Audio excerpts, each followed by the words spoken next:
Hello viewers, আপনারা দেখতে পাচ্ছেন একমি ফার্মাসিউটিক্যালের একটি ওষুধ পিলোফার, যার গ্রুপ নেম হলো ফেরিক্স মাল্টোজ। এই ওষুধটি ব্যবহার করা হয় প্রাপ্তবয়স্কদের মধ্যে আয়রনের অভাবের চিকিৎসার জন্য ব্যবহার করা হয়।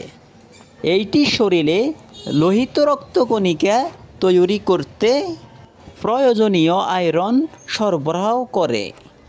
লোহিত রক্তকণিকা সারা শরীরে অক্সিজেন গ্রহণ করে।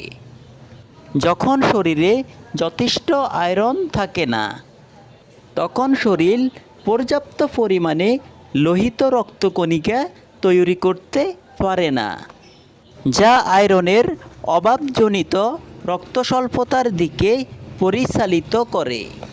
পিলোফার ক্যাপসুল গ্রহণ করে শরীর তার আয়রনের মাত্রা পুনরুদ্ধার করতে এবং স্বাভাবিক লোহিত রক্তকণিকা উৎপাদন পুনরায় শুরু করতে সক্ষম হয় এই ওষুধ।